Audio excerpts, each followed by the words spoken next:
This is how it will work, folks.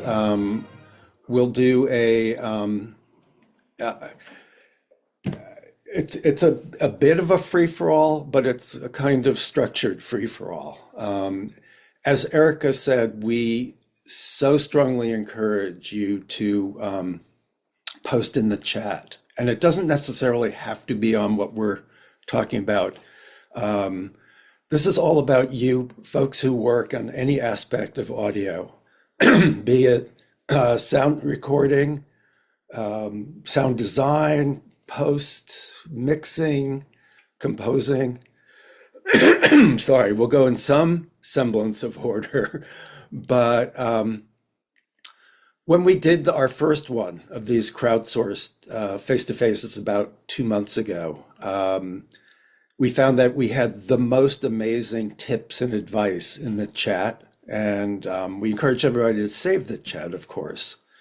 But then I tossed the text file into AI and got, wound up with about 10, 15 of the best takeaways that we could, and posted that in the description that went with the YouTube video and posted it on the D word.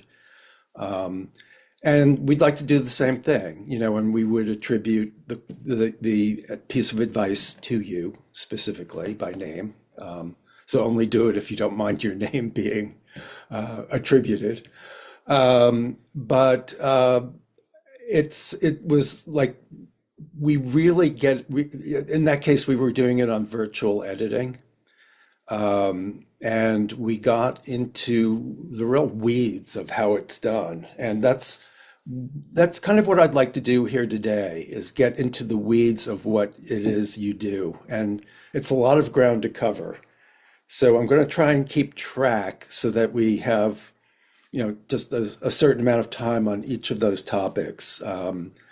But what I'll do is I'll throw out, I have like a couple of questions in each one, just as starters. But again, I want to encourage you guys to participate. This is, like I said, a crowdsourced thing. Instead of bringing in one expert or two experts on this, we're relying on you to participate and share, your advice, your tips, your best takeaways on what it is that you do, or what you'd most like people to know about what you do. And we also always, advocate for what we call shameless self-promotion. So if nothing else, put in the chat what you do, put in a link to your website if you have one. This is the place to let people know, who are working. We have a lot of filmmakers here, producers and directors as well. Like Christine in the chat mentioned, this is perfect timing because she's at the stage now where she's working on her audio. But too often filmmakers save their audio for the end. They record in the field and then it comes time to do, the mix. They haven't even given a lick of thought to sound design. They're starting to work with a composer, but they've been using temp music that they're wedded to, so it's really helpful for filmmakers to understand what it is that you do if you work in audio, and how we can best prepare ourselves, both, in every stage of our production. What should we know going into the shoot? What should we know, take into mind at an earlier stage than we tend to do? And please use the raised hand. I mean, anybody can weigh in at any time. I'll be looking for people using the raised hand function. It's very hard for me while I'm doing this to see questions that are put in the chat. I mean, I'll do my best, but this is a come early, come often.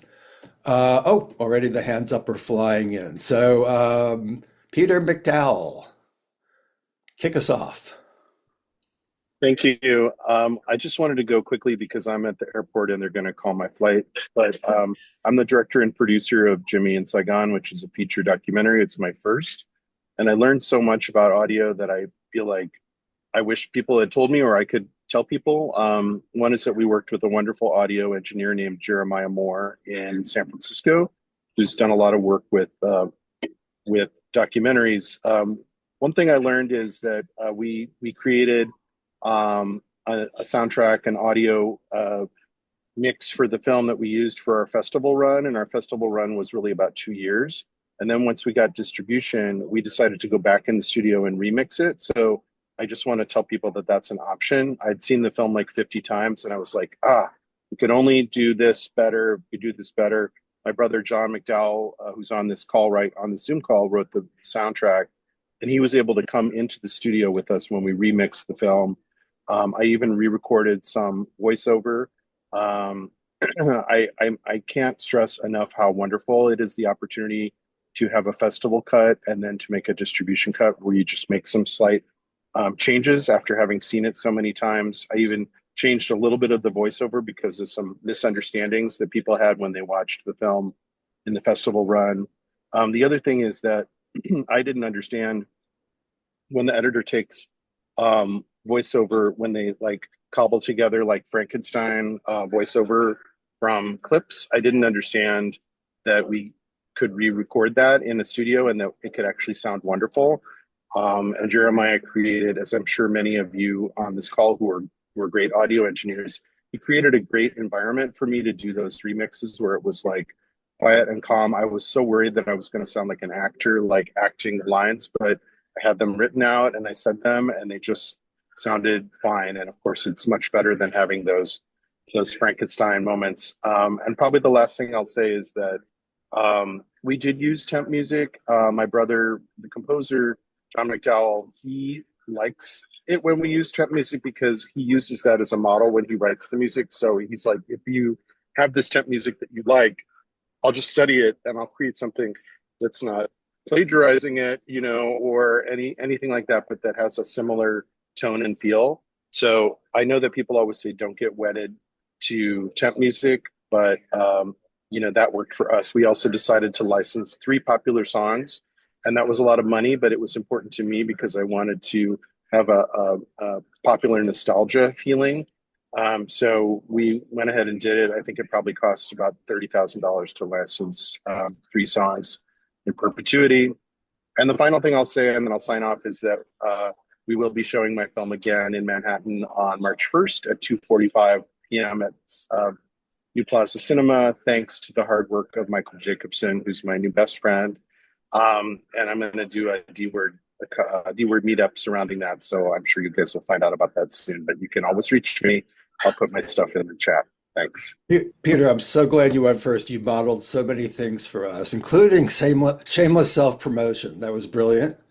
But you came on and you made a recommendation, and basically shared tips and advice. And it can really go all over the place because we're recording, because we're having a chat that goes everywhere.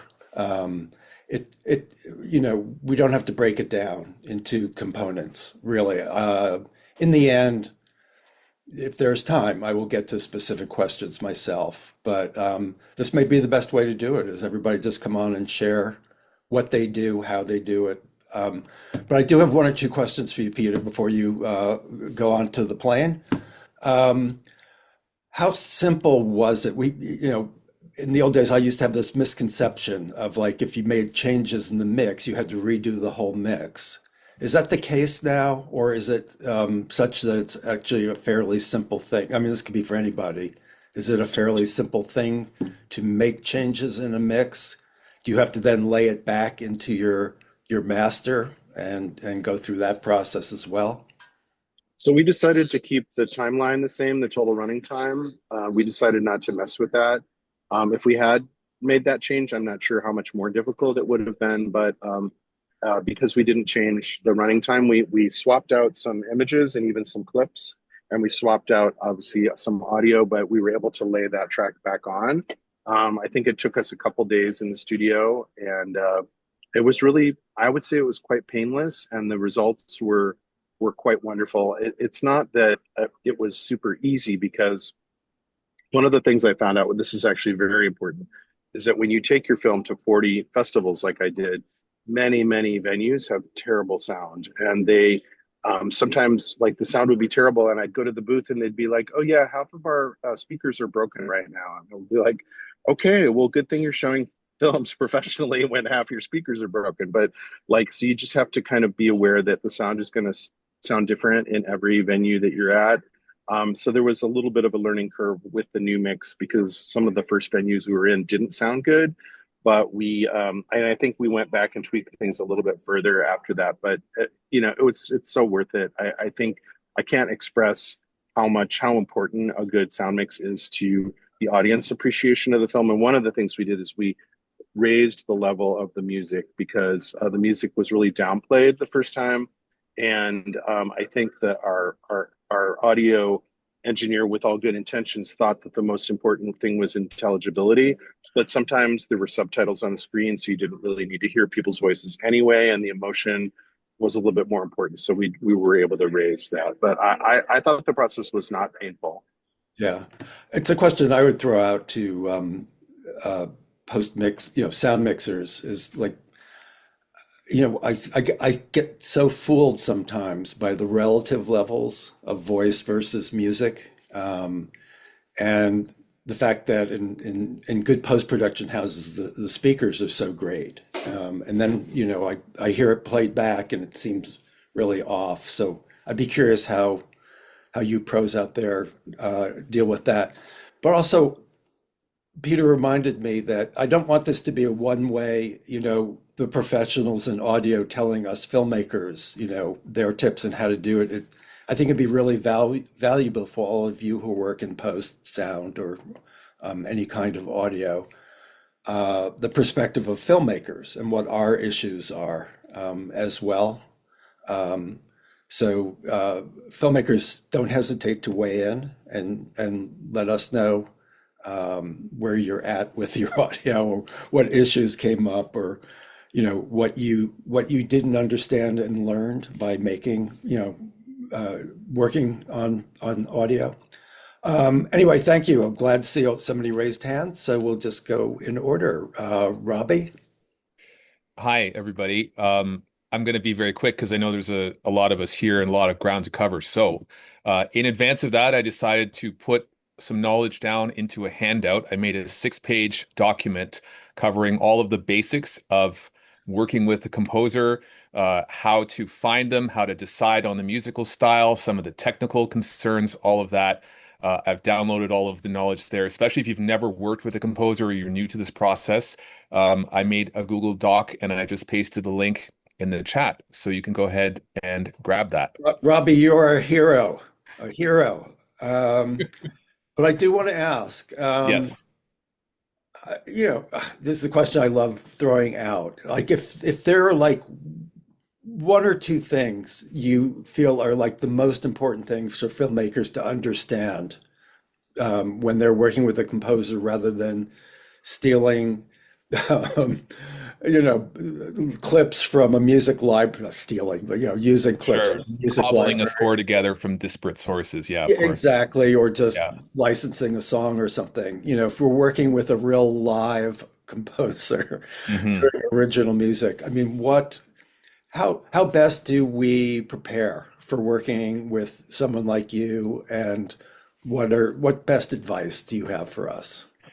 The best advice I would say is, first of all, understand that what you've been doing with the temp score is going to be uh, like that's sort of the scaffolding of the score, and you're going to be knocking that down, and there is going to be an emotional process where the familiarity that you have to the temp score you've been hearing in the edit, there's going to be now a process of building something new from the ground up, and it might not you just might not get there right away. But you have to commit to the idea that you and the composer are going to do this together, right? That the process of working with a composer is about, identifying what are the sounds, what are the styles, and what's the vibe and what's the emotion. And building that score together, it takes a lot more work than it does to just kind of grab, random music from disparate sources. But ultimately you get something that's a lot more customized, and a lot more unified. And secondarily, I would say, the more awareness you can have around what documentary score sounds like in your sort of desired lane, the better, right? It's always a good idea to start from a place of, we're kind of aiming for this kind of festival, we're aiming for this kind of broadcast. Here's some composers we like, here's some styles we like, here's some sounds we like, right? Because everything is, we're always kind of pulling inspiration from other sources, and trying to ride or catch industry trends, but also do something unique and original, right? So that's kind of a conversation. So I would say the more you can bring to the table in terms of researching, what you think is going to work well and what might be a good starting point, that's always going to make it easier. Yeah. I remember the first time I worked with a composer, it's Scott Salinas. Oh, sure, yeah, He asked me to put together a mixtape of yeah, my yeah. favorite, pieces of music as from as different kinds of music as possible, uh, Hmm.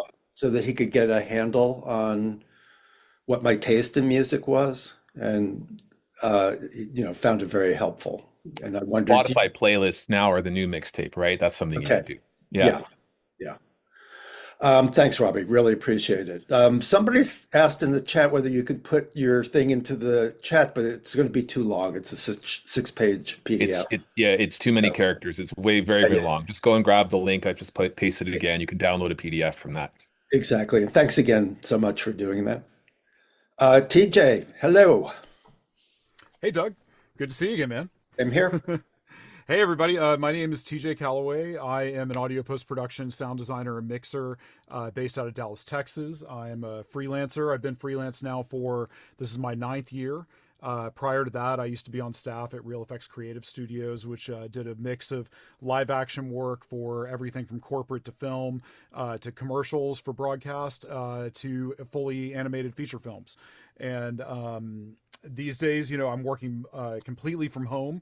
The pandemic changed it from being about 20% work for home for me and going out to different studios around town to almost 99% at home all the time now. And so I'm actually in the process of building out a studio in my house. It's going to be about a 20 by 20 mix room. It's going to have 3 Foley pits with trap doors on the floor for it and everything. And it'll be 5.1 capable right away from the get-go. Yeah, I wanted to address a couple of things real quick, if you don't mind, Doug, that were brought up Absolutely. earlier. Sure. The floor Um, is yours. yeah, so you were talking about revisions and tweaks to to an existing mix that you've already made.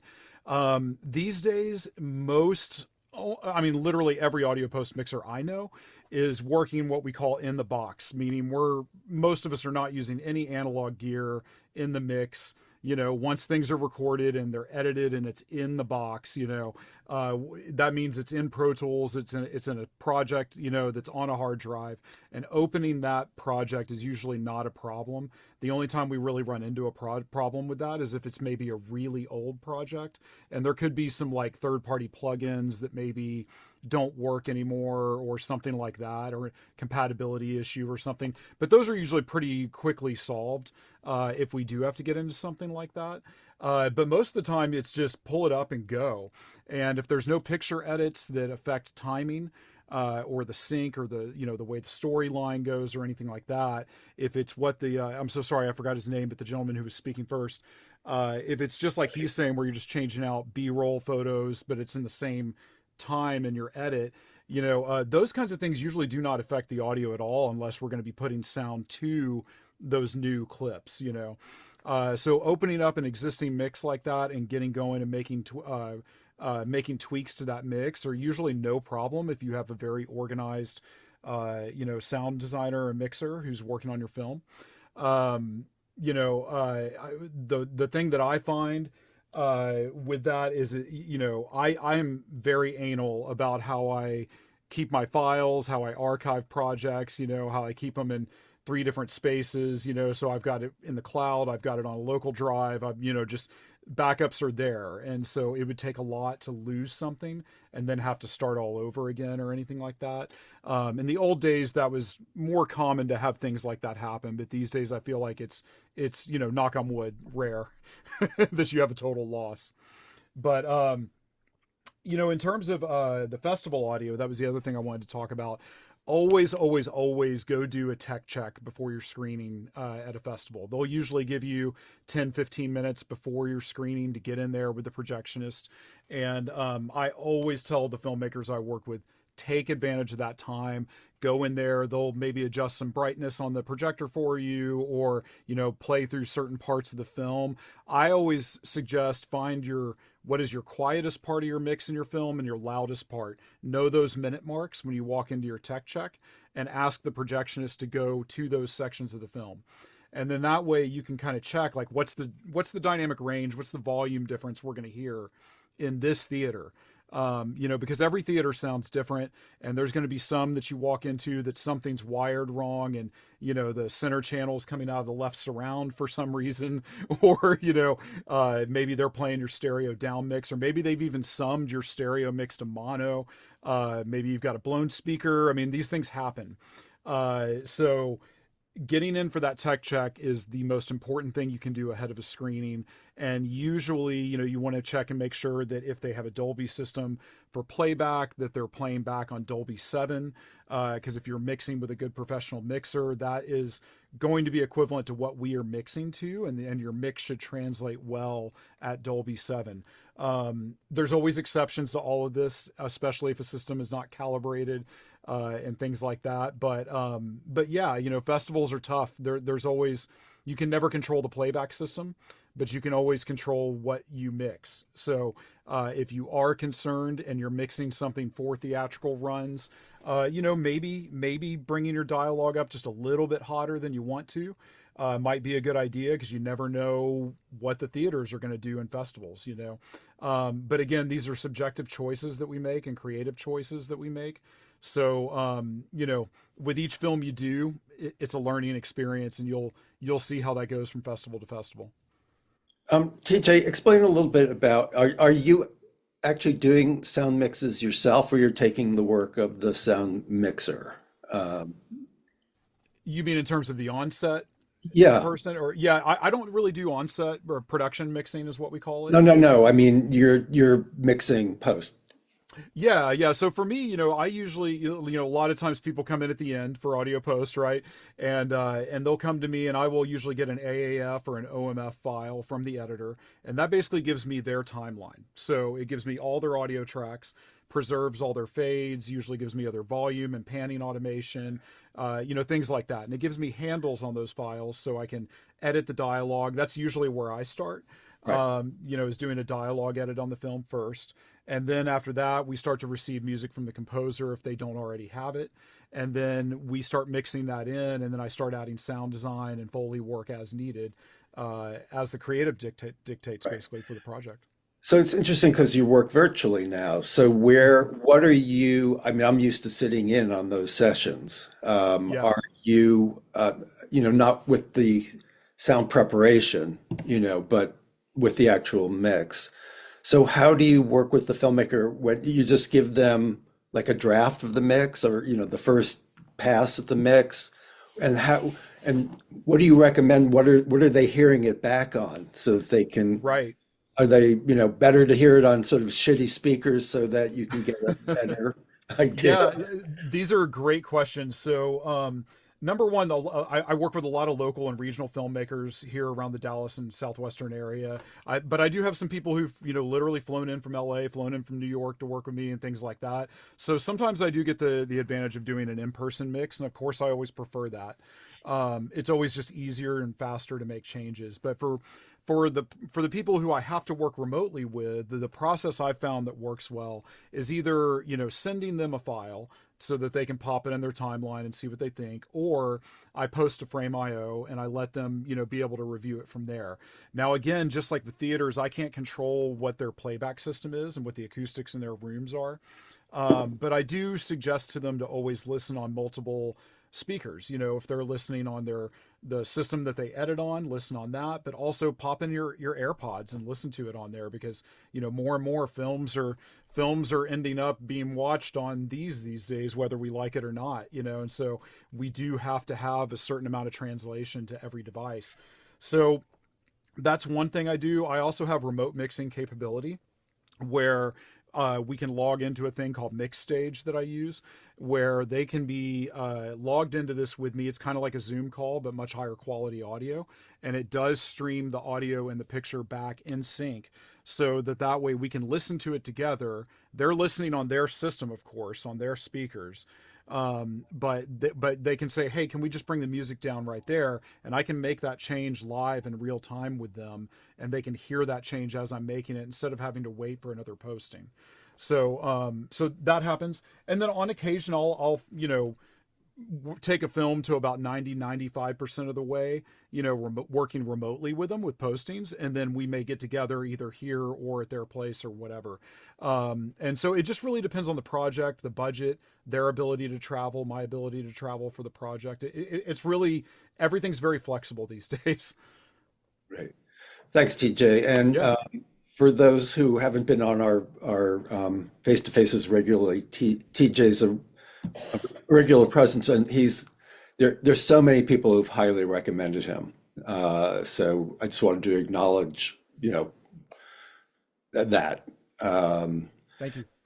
And also thank you, folks. You're doing great in the chat. It looks like it's like a million things going on there, which is exactly what we're encouraging you to do. So keep that up.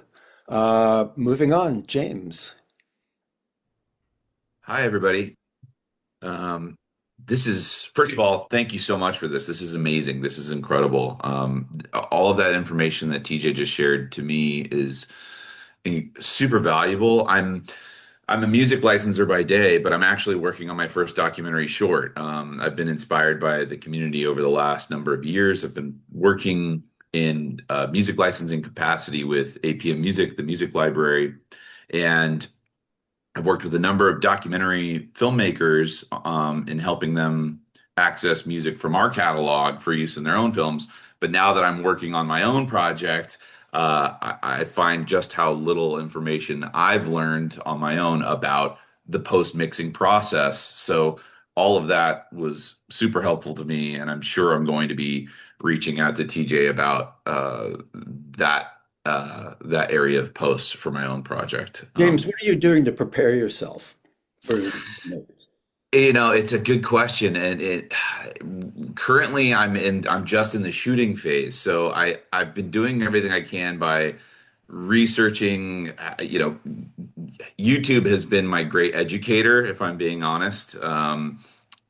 Everything from using YouTube, and I've been going to different documentary forums.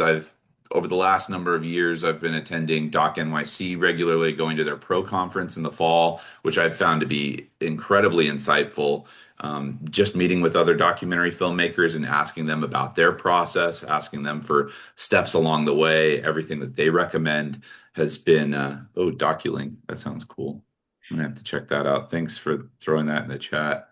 It's great. So it's fascinating to me just to now find myself in I guess on the other side of it, which I'm really looking forward to.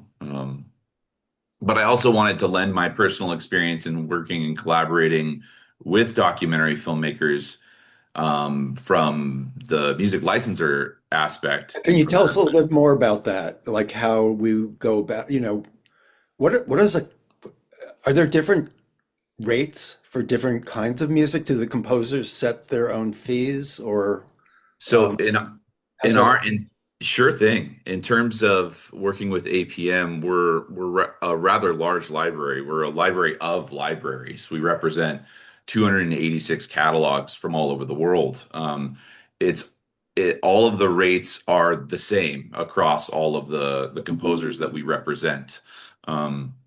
And so the split that we have with our composers is it's 50-50 in terms of everything that we do, versus a buyout library where you've got a library that's bought out the rights to the music from the composers and they never see a dime beyond that.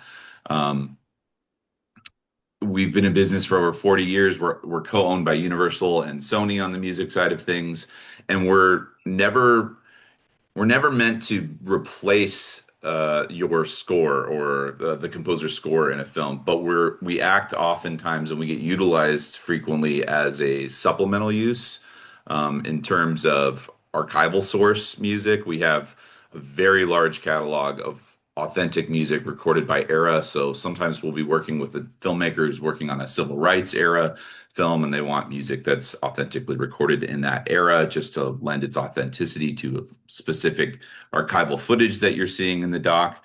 Other times we're used as a replacement option. So if there's if you're working on a music heavy doc that's around the Rolling Stones, for example, and you're only able to afford 3 Rolling Stone tentpole tracks. That's where we often come in because our tracks are a fraction of the costs. Instead of $100,000 or $50,000 aside, or even for the smaller artists, if you're looking to pay 30 grand for your primary music, we typically in the doc space will do a blanket for your entire film for 4 to 5 grand. Let me get to another question or two for the costs. Sure. So again, I'll say, are there different costs for different artists because they are setting the rate, or is the cost uniform, and is it done by the length of the cut, or is it done as a flat? Sure. So it's uniform across all the music within our catalog. We do a lot of step deal options. We do a lot of blanket options. So if we're doing a 4K blanket for a feature length documentary, we'll typically do a step deal where you can clear for depending on the media. So if you're only clearing for film festival and internet usage, we typically do that around $2,500. And then down the line, if the doc gets acquired or picked up for wider distribution, we'll do it for another $2,500. So it's a way to help maximize the budget spend over time.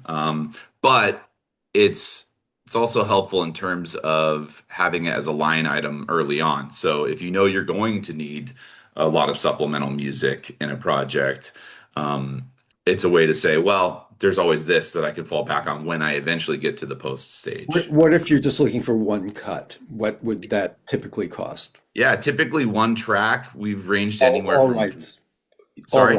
All rights. All media rights, we're typically looking at $500 to $900, and that includes both sides of the track. So that would be both the publishing and the master, or what's known as a one-stop shop. So we represent, as the administrator, both of those sides of the track. So typically $500 to $900, depending on the size of the film and the project that you're working on. But Great. that's usually where we land. Yeah, please put the link to APM in the chat. And are they giving you a break on your own film? They are, which I'm very Okay. happy about. But yeah, and it's also worth Good mentioning. producing job. Good producing job. Yeah. Yeah, it's also worth mentioning we do have a lot of blankets with PBS, with Netflix, HBO docs. So if you're ever working, a lot of documentary filmmakers I work with, if they're ever working on projects that are owned by any of those entities, all of our music is covered gratis. And then we also have nonprofit projects that we do at like $150 a piece. So. Great. There's so many questions I want to, people with hands up, I want to move on, but I can't help but think, is there any way a filmmaker could use a cut, but tailor the music slightly? So instead of using the whole cut, they're sort of not remixing it, but they're using it, they're altering it somehow or some way. Absolutely. Yeah, we allow for creative editing, remixing. We have all the stems available usually on our website. So there are stems edits where we've seen them work in tandem with the composer, where their composer's like, oh, I like this bed and I want to use this thematically, but I'm going to build and embellish on top of it. That happens often. I hope all you composers out there had your ears covered while we were talking just now. But we are pro composer. Good to know. Thank you, James. Good luck with your film. Thanks. Tyler, welcome. Oh, I'm sorry. Before you begin, a reminder. Folks who came in late, we asked you to use the rename function normally we ask where you're coming from, like where you're located in our face-to-face, but today we're asking that you tell us your job title. Like, if you're a composer, editor, whatever it is, so that when we see you, we know we can put your job to it. Yeah. Sorry, Tyler. Can you come back on? Oh, I see him. Tyler is on. Tyler is spotlighted with you. Oh, there you go. Okay. I just see, I don't see the face. But anyway, you have to unmute, I think, Tyler. Fucking thing. Well, can you hear me now? Yes. Okay. Hi, everyone. Okay, I'm Tyler A. Chase. I am a filmmaker, an auteur, which means I am a DP. I started as a DP, and I do everything. I'm a one-man band. When I can get a crew, that's great. They usually end up carrying stuff. But anyway, I have a very important question because we are taking some of the older work. We were having trouble up-resing it for 4K when we start documentaries that go on for years and years, as some of you might know. We went from SD to HD to 4K, and so you have to up-res the material. And it took quite a while for technology to catch up, so we can now, regenerate our work that has been sitting there waiting for post-production. So that's one thing. And here's the question. AI voice generators. For instance, one of the gentlemen was talking about he needs a soundtrack on one of those. I forget what they're called because I'm not a sound person really. I record sound very well now that I've learned my lesson, but years ago when you were doing cinema verite, we were out there trying to get the action, and it's not that great. We had to do a lot of post. Fortunately, I have a nephew in Santa Monica who does sound, and he helped me a lot with that. But now, here's the question. What about AI voice generator? For instance, one of our characters, you want to hear him better. Is there a way to AI voice generate the same thing that's in the film? So you're actually generating the person's voice. You have a release for it, obviously. So has anybody tried that? Because right now we're trying to fix one of our films for distribution. It's been out, it's won a lot of awards. Brian Cox is our narrator, but we have to distribute it. It's been sitting there for a while and COVID caught us. I can't see everybody on the screen, but if you have an answer to that question, do you want to just raise your hand? Michael? Yeah, I mean, I haven't done it, but 11 Lab is a tremendous tool. And what 11 Lab can do is take text and make it voice, but you can also clone. You can clone the audio that you're talking about, and 11 Lab will basically, yeah, you can do things in AI to repurpose stuff like that. Yeah, anybody else who wants to weigh in on that, maybe use the chat to answer the question. Do they cost a lot? Does anybody know how much they cost for 11 Lab? Somebody put a link to the website in the chat, Tyler. Okay, I'll find it. But before you go, you brought up an issue that I wanted to get into, which is working as a single person crew. And taking audio. I mean, I've done that my whole career, pretty much for my own films. So I have thoughts, but I'm curious, how do you record the sound when you're shooting as a single person crew? Well, now it's a lot easier. Of course, I've had to do some exercise because I ended up getting Ronin 4D 6K. If anybody knows what that camera is, it's a gimbal / camera / it did the series Adolescence. It's an amazing camera. And I decided to treat myself so I can work for other people. If you all need a DP, here I am. But on that camera, the scratch sound is actually really good, but we were able to put a Sennheiser mic on the camera itself. We did a lot of soldering. And I use a Zoom F6 recorder and lavalier mics. And if you can't do that, Doug, there is the DJI Mic 2, and they're kind of like these little suckers here. If you can see this. You don't want to see this, but you can put it inside the shirt, and they actually work really well. And some of these you can sync. There's another thing that we use to sync all the sound that we're really prepared now for this series we're doing. We're really prepared with the sound and everything. And that's what I do. And I actually put the recorder, well, I'll have somebody help me go where I'm going, and then I'll put the recorder down, but it records from very far away, and I'll put the lavaliers on the recorder. And then you have your Sennheiser boom on your camera. And we're not, if you're far away, you use, of course, you're depending on the lav. But Right. the lavaliers, Sennheiser lavaliers, I highly recommend them. They're really, really good. And the transmitter can be about, oh my God, it was in the woods and the guy was like, oh my God, he must have been about 400 feet away and it was picking up perfectly. So that's a very, if you want, I'll tell you which equipment that is, but it's really, really good to use. And for filmmakers, I highly recommend getting good sound equipment so you don't have all this hell to go through like I am right now. Yeah, thank you, Tyler.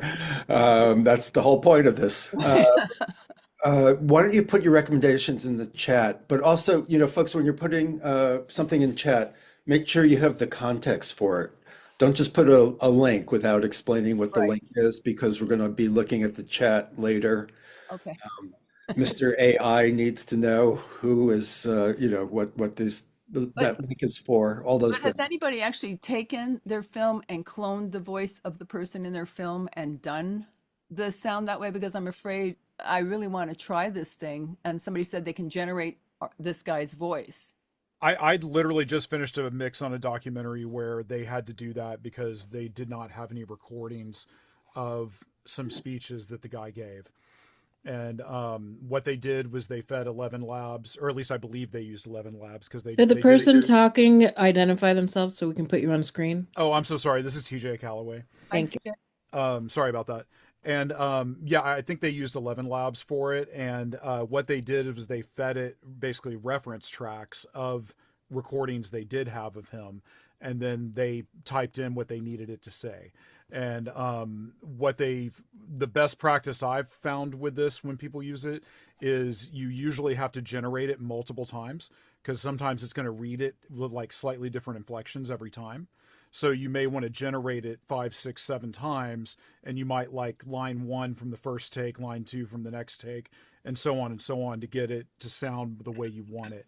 And I know the prompts can also play a big role in that. Thank you very much. Okay. Yeah. Thanks, TJ. And like TJ did, I think it'll be simpler if somebody asks a question and somebody out there has an answer, just pipe in like TJ did.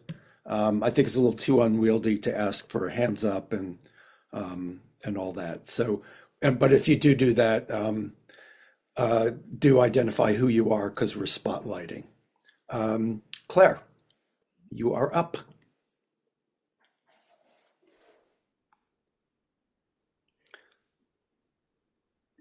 Let's test your unmutability. There you go. Got it. Hi, everybody. I'm just saying hello, and I wanted to say how valuable I think having a relationship with the composer quite early on is. Those have been sort of our most artistically fulfilling experiences when people get in touch with us really early and we get them a giant bin of music and they're able to sort of play around with it in the cut. And,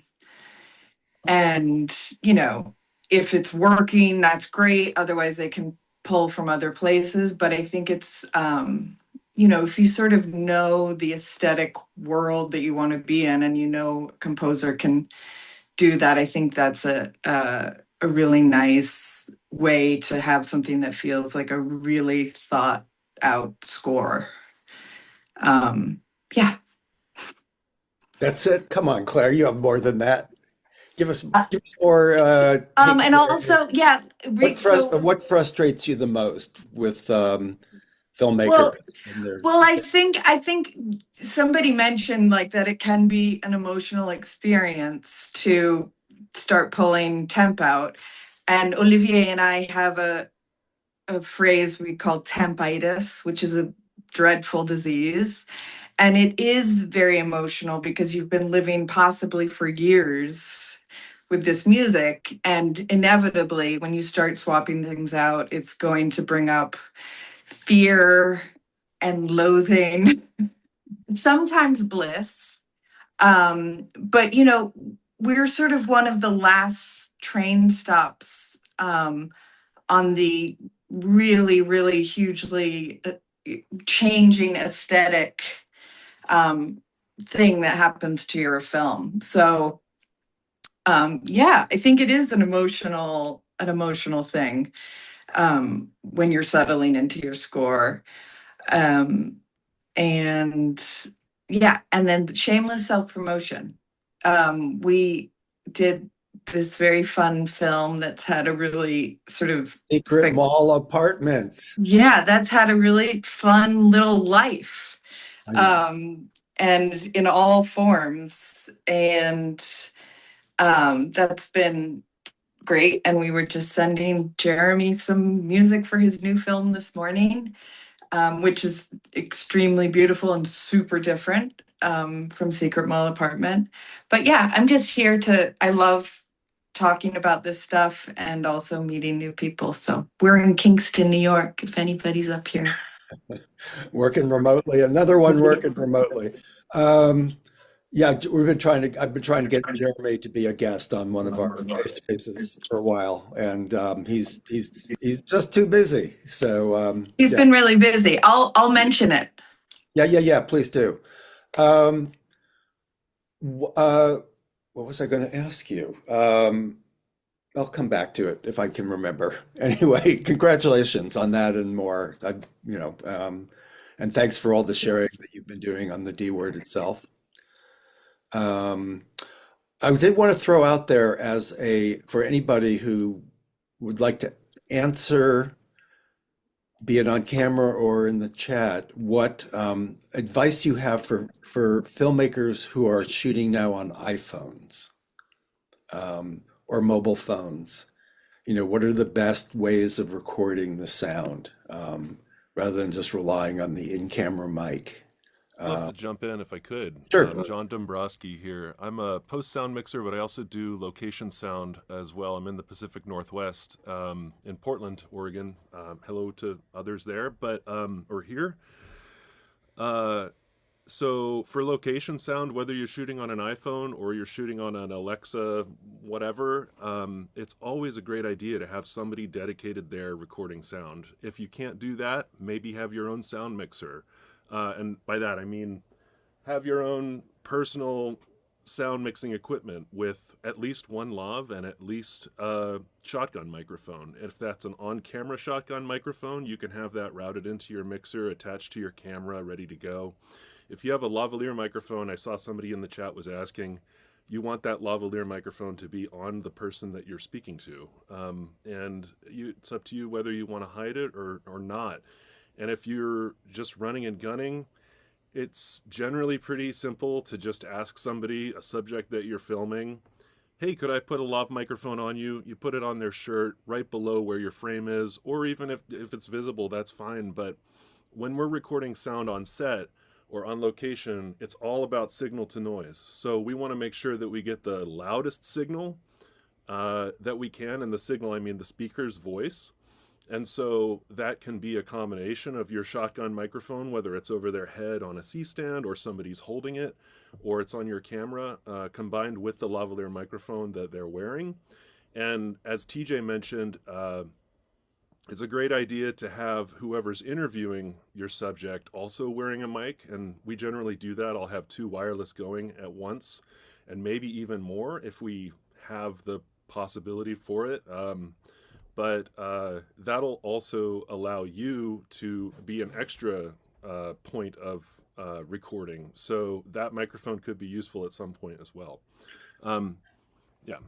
John, you're talking about a ideal circumstance and Of course. a dream world for many filmmakers who shoot with mobile phones, because in my experience, easily half the shooting I do on it is because I have it in my pocket. That's what you got. The best camera you have is the best one you've got. Yeah, and I'm out somewhere in the world and something's coming up that I want to shoot. I mean, not often an interview or something, But let's say I'm doing an interview on the street with somebody, Sure.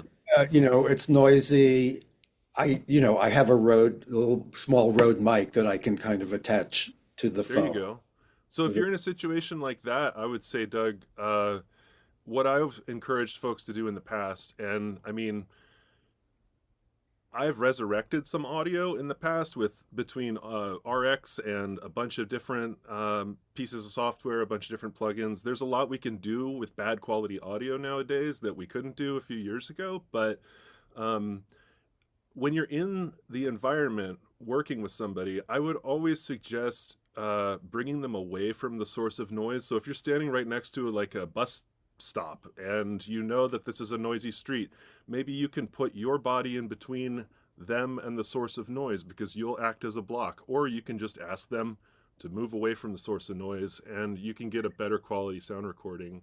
And it's all about mitigating the noise that's in the environment and getting that quieter environment to record their In the voice. same way, you don't want to have somebody with the sun right behind them that you're interviewing. Sure. You want to pay attention to the sound and, use Yeah, the that's a great same way to think attention about it. to the sound, and think of the best positioning to record the sound in. Oh, and also I wanted to chime in about wireless mics. You were mentioning, Tyler, how great it is to work with this particular setup in the woods.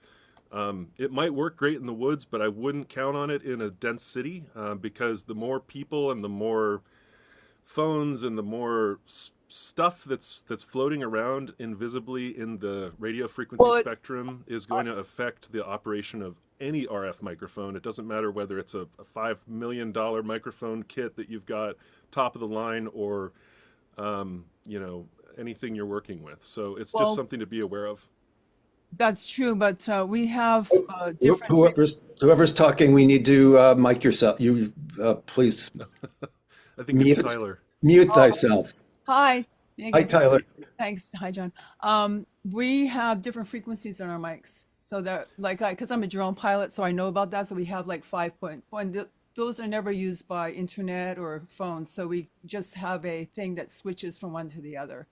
And Sure. we kind of solve that issue. But yeah, and we're also using the Zoom F6 because that does 32-bit. And as you know, that's idiot proof.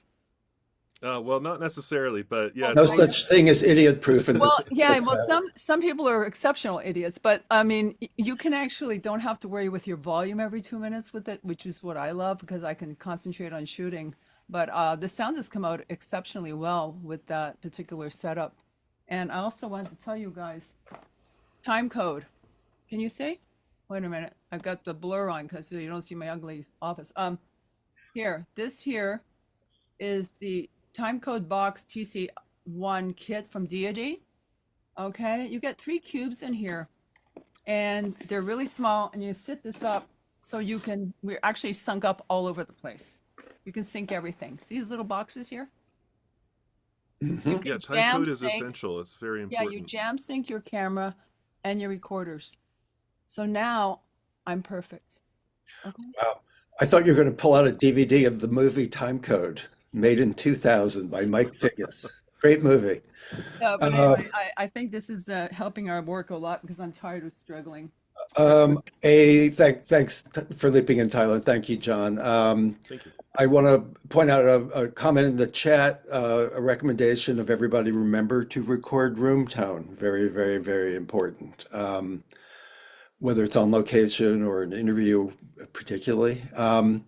Also, want to let David Williams jump the line because he doesn't see the raise hand option on his thing, and he is a location mixer. So there you go, David. Oh yeah, hey. Let me just switch here to my notes. Yeah, I mean, one thing, following up on what Claire said, it's so important to be involved early, if possible. If you have the luxury of hiring a mixer, I think involving that person as early as possible it will really serve you well. I've done a lot of commercials, a lot of behind the scenes when you're working on a movie or commercials, there's 100 takes, right? You have another chance to get something. But when you're working on the documentaries, you may have one shot at something. So if I as a mixer know really what the plan for the day is, what you're going for the whole idea of the film, that really helps me add to the project and makes me able to add my creativity to whatever's happening. One little point that I think is candy for a sound mixer is to grab wild sounds whenever we can. And that certainly helps in the mix. If you have those sounds and you have them there, and why not record them if you can? It's a great comment, because if you're doing any kind of sound design, that kind of wild sound is so critical. Yeah. And this is something that certainly learned on other sets. If you have the trust with the director, when you can say, "Oh, do you mind just saying that again?" Right there, and you're not having this argument saying, "Well, you have a you have a 2-minute argument about grabbing something on set when in 10 seconds you could do it and save 2 hours in post." So it's working very closely with the director and the DP is what I found is works the best. Let's see. Yeah, it's documentaries that are so demanding because you have the one shot thing. One other thing that I've noticed is that I've looked at some different templates for rates for a mixer, and they tend to be pretty low. That's just something that I've noticed. Here, I'll drop my email in the chat, and I'm happy to to talk with anyone about doing sound.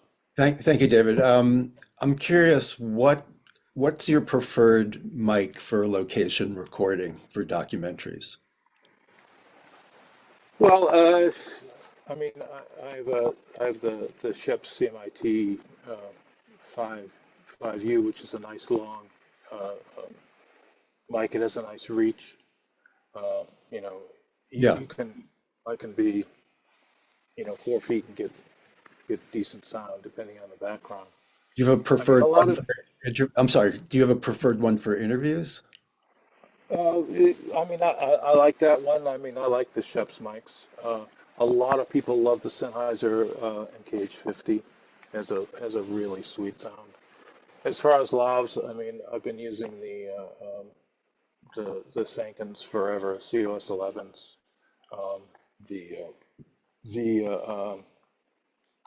People love the heck out of the DPA mics.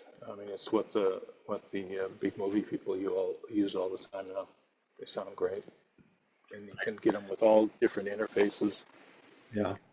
Everybody put it. I'm sorry, I keep interrupting. Also, drop in one quick thing, which is Tentacle is a German company that sort of revolutionized the timecode industry by putting out a little $250 timecode box. They have a little Sync E, which has an internal recorder, a lavalier, and timecode built in, and it's like $300, and it's awesome as long as you can sync it with your phone. Great, thanks so much, David. Everybody put your mic questions, but mic recommendations too in the chat would be helpful. Sure. Thank you. Doug, just doing a quick time check. We have about 20 minutes, and we have at least 7 people who. Okay, we'll all talk at double speed. There you go. Jim Fitzpatrick, hello. Hi. Start out with a little shameless self-promotion here. Please. I live in Vero Beach. I've spent over 30 years in the post-production industry in Los Angeles. But before that, I was a Dolby field rep, and before that, I worked in the music industry. So I've been working with sound since I was about 15 years old. It's kind of in my blood. A few points. Everybody's made some really good points here. Listening on multiple speakers, I think, is really important. I have three different sets of speakers I listen on, and right down to just a small Oritone in mono. Always have to do that. I make all my versions simultaneously. I have a Pro Tools template where I can make 5.1 stems, stereos, monos, dialogue minus versions. I can do it all at the same time, which saves a lot of time. Then I can go back in, like, and listen to the mono and maybe touch the mix up a little for that version. So that's no problem. I've been in the midst of some very, very, very complicated conforming, where there's different versions of a show. You start out with maybe 4 1-hour episodes, and then you do a 2-hour feature, and then you do a bunch of short promos. Absolutely used to doing all that. There's almost nothing you can throw at me that I probably haven't run into in the past. I'm a problem solver. I'm very tenacious. I've way overkill in terms of the equipment I have here. But I'm semi-retired. I love doing this. I think documentaries is what I want to do. I've done a handful of them. I've done a little bit of everything, but documentaries is really, I think, where I fit in good. It's the kind of workflow that I want to do these days. And this is great. Great to talk to everybody. Jim, Thanks. great having you put your information in the chat, including what you just said about, give some context to it as well. Okay. By the way, everybody, if you are looking for work or looking to hire someone on the D-Word forum, we have a classifieds topic that is very good for that sort of thing. So I highly encourage you to check that out as well. Yeah, I've put in the chat a PDF which has all of my documentary credits, and then a link to my full credit list and my contact information. Very good. Thank you, Jim. Okay. Thank you. David. Hey, how's it going, Doug? Nice to see you. Thanks so much for having this. I'm going to try to speak real fast so that everybody can get a chance to talk. First thing I'm just going to say, there's a lot of information that everybody's sharing, and I agree with a lot of what everyone's saying. I'm going to be doing a one-day workshop for filmmakers. This is going to be in 2 months.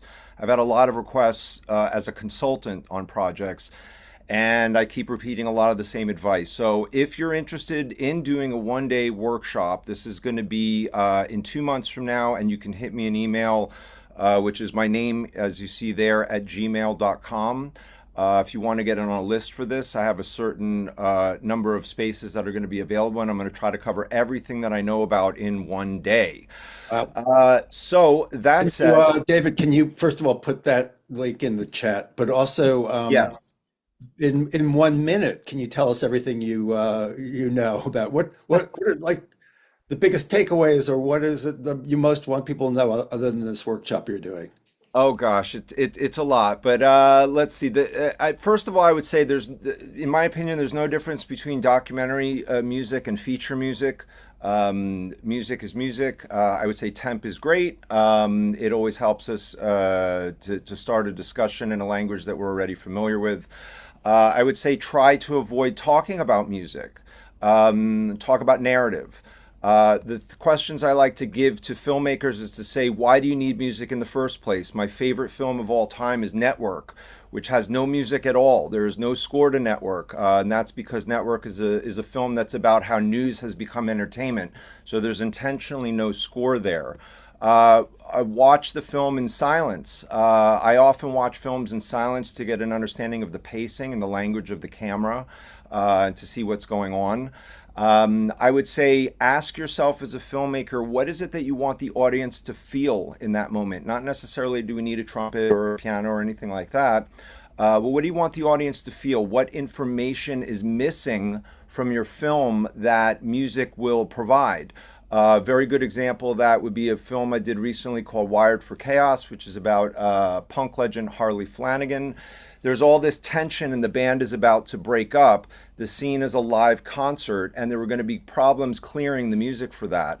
So my suggestion was to take out the audio altogether and have instead a sort of a cold wind-like drone that plays over the band playing live. So you see this band playing live, but you don't hear the band. You just hear this cold wind. That's information that we're going to be foreshadowing later in the film to show that the band's going to be breaking up. So these are alternative ways to not need music. And I know that sounds weird coming from a music producer, but in my opinion, with feature films, 90-minute films, 40 minutes or less is ideal for us. We're often asked to compose wall-to-wall music, and then sometimes the music becomes a crutch. From technical point of view, play your films through your laptop or through phones if you want to hear if the dialogue can still be heard. They're the worst speakers of all time, and it'll give you a good sense of whether the narration or the dialogue is still being heard. And you go to a real house or a place with real speakers when you want frequency balance and subs and surround sound and that kind of thing. Most projects I've worked on are middle to upper tier projects where it's usually 5% of the total budget of the film is often a good place to start when you're budgeting these things. And God, what else can I offer? Okay, I'm going to cut you off there because I don't want to it's a lot. recognize your entire workshop there. But thank you. I love you guys are amazing because like almost all of you, we could probably do an entire 90-minute thing just bringing you on. I'll put my I'll put my email in this chat you said. Yeah, please do. And Okay. not just the email, but a little bit of the context for it. For as sure, well. for sure. That'll be in 2 months. I appreciate it. I love like you just gave like some gems of takeaways on a spur of the moment. So thank you for that. Born in New York, never left me. Thank you all. Mike, you are up. Hey, everybody. I'm very accustomed to the elevator pitch, so I will just give you my spiel and let everybody else get to it. My name is Mike Pipgrass. I am based in Los Angeles. I'm a re-recording mixer, supervising sound editor, multi-instrumentalist, music producer, and I manage a music catalog for sync licensing. I'm also a brand new member of the Guild of Music Supervisors, so that's pretty fun. I have about 20 years of experience across all genres and budgets, and spent over 12 of those at Sony Pictures in Los Angeles, where I met fellow D-Word member Bill Jackson, who has mixed for many D-Worders and has been a huge help in the advancement of my career. Bill Jackson, I think you're still here, so thank you very much for everything you do for me. I'm currently working as a freelancer. I take on projects from start to finish of all budgets and sizes. And I do want to say this out loud too, because there's been a lot of comments and questions in the comments.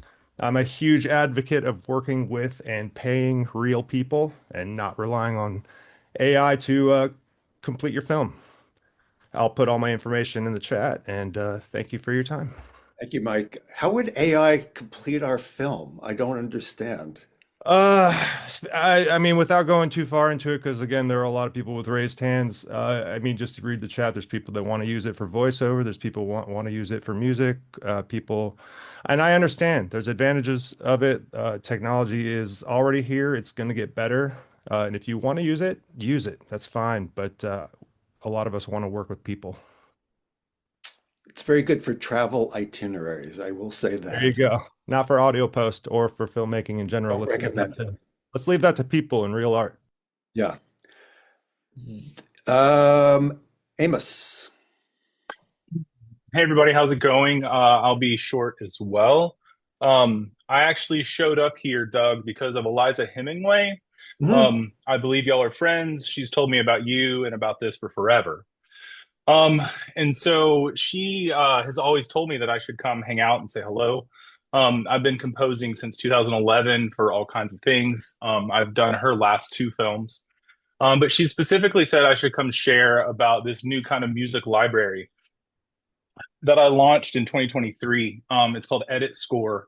And the concept is a bit different than most of the libraries. And there's packs and people are releasing a lot of things. But what we were running into with her film, and I've run into with a lot of directors that just don't have the budget to hire a composer because that's always the number one thing. But when they just don't have that, I've started doing these things where I craft albums. And in those albums, you get 10 to 12 tracks that really act as a score. And you get all the stems and you can really, you can edit with those and you can make a lot of different things come out of it. And so that's something that I've been working on outside of my custom composing. And it seems like, the music library world has been this interesting rise since I started. And we've all gone through it and kind of how we battle that. But when it comes to lower budgets, because there's a lot of times directors, they just can't hire myself or anyone here to really compose something. So it's been interesting to sort of craft a library that is based around the ability to come up with a cohesive musical identity that you can't get from cherry picking individual tracks from So anywhere Amos, else. do these albums have are in different styles or genres? Sure. I mean, I would say like emotions or something. Yeah, absolutely. So, they all relate to one another. I mean, if you listen to them start to finish, it would sound like a score.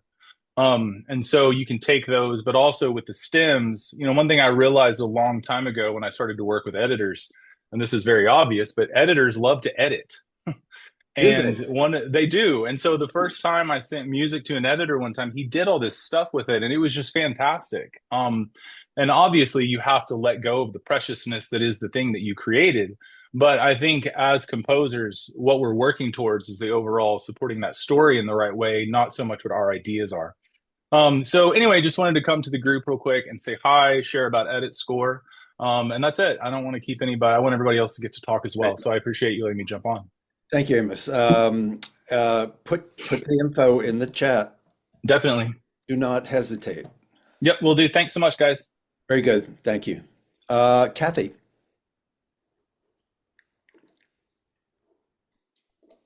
Hi, everyone.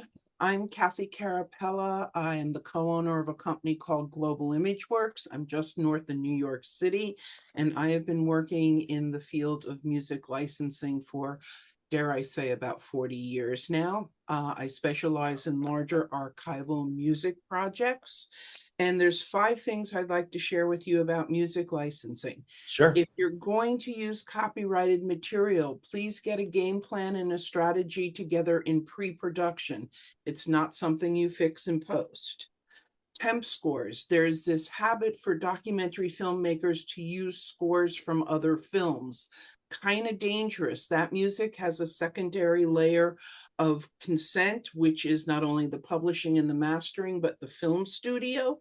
So it's more complicated and often more expensive.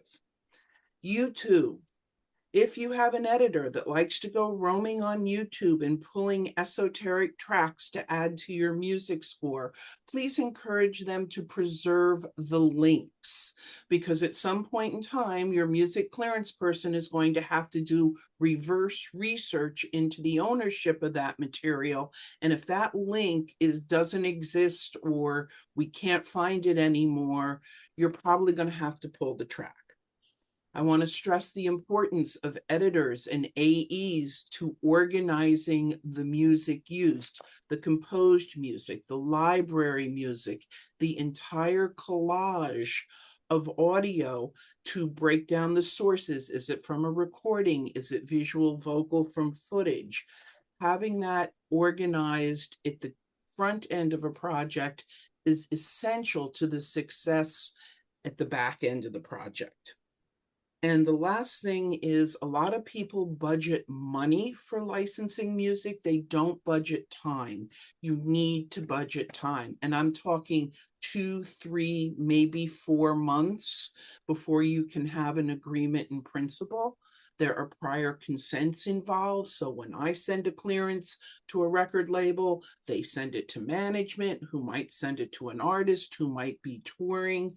It is a process. Sometimes it's a straight up or down, yes or no vote, but that's the exception to the rule. The rule is it takes time. It's a minimum of 3 weeks from the request going out to an agreement in principle. And that doesn't count the maybe week or so that the copyrights have been in research. Thank you, Kathy. That's such great advice, really. And I do want to ask a follow-up to one point you made. When you talk about temp music from a score from another movie. I mean, you're not talking about temp music that's going to be replaced by a composer. You're talking about temp music that they want to clear the rights and actually use in Well, the film, right? good question. There's this, my post-production supervisor friends in LA call it temp envy. You put that temp music in and it's from a score of another film and everybody loves it and nobody wants to replace it. And the composer hasn't come, they just have to have it. And this usually happens at the 11th hour after an elaborate most favored nation structure has been created. And it can really kick the whole music licensing process behind the knees if they won't let go of that track. Yeah. And again, score from another film is even a higher bar than other pieces of music. And the other thing I should say is availability is always the hurdle before cost. No matter how much money you have, you can be denied use. Yeah. I'll just say in my experience, having made numerous films, I fall in love with the temp music. I often take them from, Carter Burwell or, some other great composer. And inevitably, the composer, like when they bring back a cue based on it, it's a little shocking at first, and then I almost immediately get used to it, and then I forget what temp track I had to begin with. So I would just say get a good composer, and you will lose that temp love. And try to get them in before you actually even temp that music in. Yeah. That's the whole. Well, I would say if possible, if you have the composer on early enough, use their music as temp, outtakes or even stuff from past films maybe that we know we're going to replace, but at least it's in the same ballpark style. But anyway, thank you so much, Kathy. You're quite welcome. Mandy. Hi there. My name is Mandy Hoffman, and I'm based in New York City, and I'm new to this group, so hello. Hello.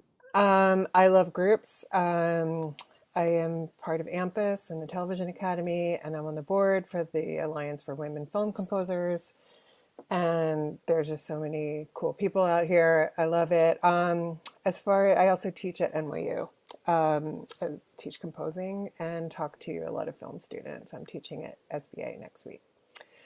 I started in narrative and I moved over to documentary in the last few years, and find that these people here are just amazing and I love them. They're so real and the work feels so rewarding that I kind of like living here. But a lot of stuff's been covered already. I do want to say, it's so important to create cohesion in a story, and these mnemonic little treats for your viewer to watch, so that especially with nonfiction, there's just so much information being thrown at us all the time. And the way that advertising uses mnemonics to remind you that you love a product, the same thing can work in storytelling. And especially if you have so many different information, if you have themes attached to specific conflicts or characters, it can just really, really help your story be absorbed so much better. I think it's difficult to do with library music, but it is possible. I mentioned in the comments, you can, use beds or, find libraries that have different pieces broken down. But I do think when you are using library music, you tend to paint yourself into a corner. And I've been called in the 11th hour to save a film from this corner that they've been painted in. And I think, reaching out, budgets can be very flexible. I think if you don't have a lot of money to spend, maybe the composer can retain the rights, and just keep the publishing. There's many ways to make it work. But ultimately, you really want your story to be wrapped up nicely and tightly so that your viewer goes away having a certain feeling, a certain remembrance of this story, because the music is kind of a weird thing that we're writing music that's not supposed to be heard, but it's kind of like the polish and the feeling that you walk away with in the story. Thanks, Mandy. Thank you for being here at long last. And just a reminder, we have just so many really accomplished, experienced people who join us. I mean, honestly, every week in these face-to-faces. Oh, it's so cool. I mean, I finally came. I've seen them for a couple months, and I was like, okay, I'm going to go. This is my wheelhouse. Well, the networking ones, we go into breakout rooms and get to know each other Oh, fun. much better. And honestly, I wound up producing somebody's film out of a breakout That's so room. cool. So yeah, unusual, unexpected collaborations, and nobody's been married yet, as far as I know. But a lot of friendships out there. Okay, we're going to thank you. Thanks Three for having me. people: Eric, then John, then Connie, and then we're out of here. Eric. Yes. Hi, everybody. I'm calling from the Bay Area. I have a pretty simple it's more of a question to people here. Is this, I spent a bunch of time filming San Francisco during COVID. I went out almost 200 days just with the idea of documenting the changes in the city as it was happening. I never had any intention to interview anybody, so I had a shotgun mic, I had the camera's mic, and on some occasions, people chose to come up to me and talk to me. And I'm looking for a way to get better audio than I am capable of doing it. So I think the audio is savable. I'm asking if people here do that, if they're interested in that, and how that might be done. Are you talking about mainly? I'm so sorry. This is TJ. Are you talking about trying to denoise some audio and fix the? Yeah. So, like, for instance, I was filming at an intersection. A woman got out of her car, walked over, and stood about 15 feet in front of me and started speaking to me in the middle of the street. So you do hear lots of traffic, and she's quiet in comparison and compared. I can't remember if it was you that was talking about, where to try to position audio. Well, I wasn't trying to position the audio at that time. So I'd like to bring her voice up and the street noise down. Yeah, yeah. So, this is one of the things with docs that's different about documentaries than working on feature films usually, right? Is that you often have no control of your environment, and you don't always get a chance to set up your mic, your lights, your camera angle, whatever, like just perfect, right? So sometimes you have to deal with what you get, and it's that moment that's so magical in the story that you've got to keep that. So with something like that, I would say, run it by someone like me. We can always take it, and maybe like on a hourly basis or something like that, run it through and see what we can do in a dialogue edit of that scene, or just denoising it for that scene and send it back to you. Some things are savable, some things are not, and then sometimes that's when you have to look at really extreme things like, using more harsh AI tools, which, I always try to denoise the natural recording first and try not to overdo it and try not to cause too much damage to it. First, that to me is always the best way to go, because you preserve the actual performance and recording of what you got. Right. That sounds, and I have put together, there's essentially 2 tracks of audio. I put together 1-minute clips of that are part of it that I'd be happy to send to people as just yep, I think I can save it, or you're out of luck. Yeah, I do samples like that for people all the time, because, again, Okay. with denoising, sometimes you never know exactly how much you can denoise it, before you start Right. causing damage to it, or if it's even savable. So I've done that for a number of people on D-Word, in the past. Shoot it over to me. I'll put my email and contact back in the chat. And just as a general comment, Eric, I think a lot of post folks, mixers, people working on it will do something similar. If you have a question and you they're usually very generous about doing a sample or testing something out for you. I would just say very quickly, as somebody who does shoot as a single camera person crew, if I were faced with that situation, I would like stay that 15 feet apart at the beginning just to establish the distance, but I would creep in closer, as they start talking, and get used to me being there, because you don't want to keep it 15 feet away for the whole thing if you can possibly not, I mean, That was an aesthetic choice in this project for me to have that's good. absolute minimum camera movement. I was literally trying to be a repository for what was happening around me. Got it. So I'd set up a composition and let it go. Yeah, got it. Okay. You're normally in a different circumstance, I would do exactly what you said. Yeah. Great. Thank you for sharing. Thanks, TJ, for coming on. John and Connie, you are the two left. John? Hi, Doug. It's great to see you again. Yeah. John was a guest for one of our face-to-faces. So, yeah. a while back. Well, it's great to be here.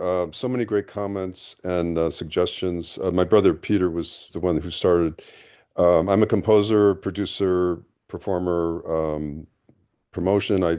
The biggest film I did was Born to Brothels, won an Academy Award. That really, set me out to do a lot of docs, but I've done several features as well.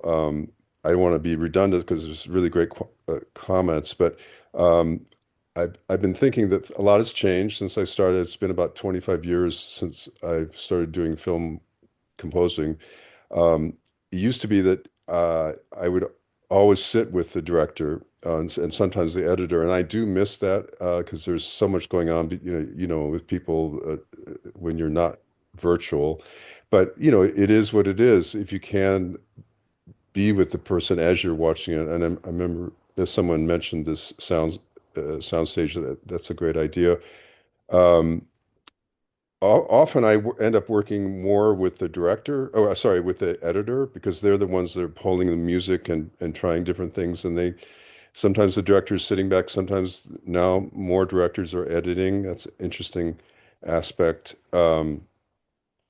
The thing about temp music, I like that phrase, temp-itis. I do use it as that someone used the phrase scaffolding, or think of it that way, like, where are you going with this? It is really helpful when I'm on a specific cue and I'm trying to figure out why they chose that music. And I asked the director, what do you like about this? How is it working? And sometimes it's not so much the music, it's just when it hits and how it develops and moves with the scene or the dialogue. And then speaking of dialogue, I think of it sometimes as an instrument, in the frequency of a woman's voice and a man's voice, it's different. I tend to try to choose instruments that don't end up in the same frequency range. It's not always that way, but it's sort of interesting way to work. And I guess working with a director, so many times I have directors that say, I don't know anything about music, but I really encourage them to you don't have to use musical terms. Use adjectives. Again, why does a certain temp music work for you, or why is it not working? What do you like or not like about a cue? And then the other thing that came up is I've had different experiences when coming into a film. It seems to be either like way early or way late. I mean, most of the time it's you're at the end, and then there's Sundance Film Festival, and you have like 4 weeks to do it or 3 weeks to do it or something like that, and you're like, and then it gets tighter and tighter because they keep making changes. So that can work, but you have to end up doing like 16-hour days.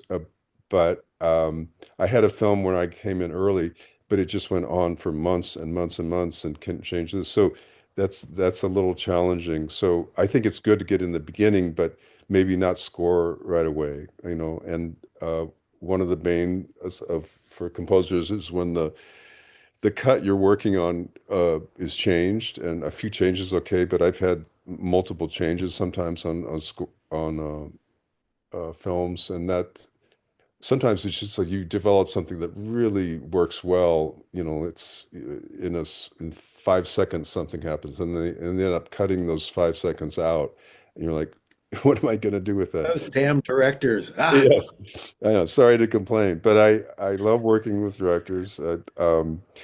And yeah, I mean, there's more, but I know time is going. Oh, the other thing is, it used to be that people, I would have to send stems to the sound mixer, and I do like that idea or that method because if there's a trumpet or a voice coming out, a singing voice or something that is getting in the way of dialogue, you can bring that down rather than the whole cue. A lot of times it ends up being like really faded quickly. So, but I find that it's less common now. I'm being asked for just a stereo mix sometimes, but anyway, it's just things seem to be moving quicker and sometimes less budgets. So you have to work with what you have to work with, and yeah. Thank you for sharing. Thanks for coming back on.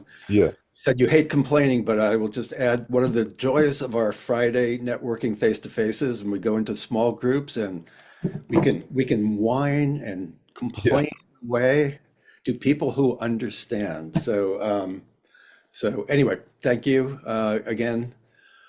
Mark, I'm sorry, we're going to cut it off after Connie. We just don't have that. We're already over time a little bit. So apologies, but Connie. Don't throw me under the bus. No, you're with not. You've Mark. been waiting for weeks to come on. I have. So this is an in search of request, okay?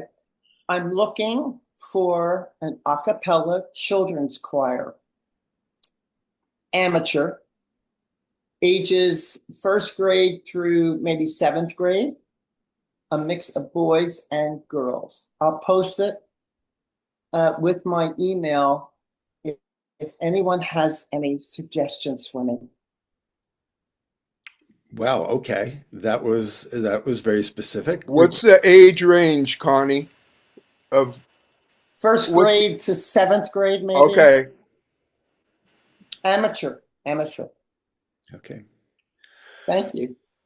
Okay, very good. Thanks, Connie. And thank you all. It just boggles my mind every week when we do these, like to see the level of accomplished professionals who come on these face-to-faces that we do.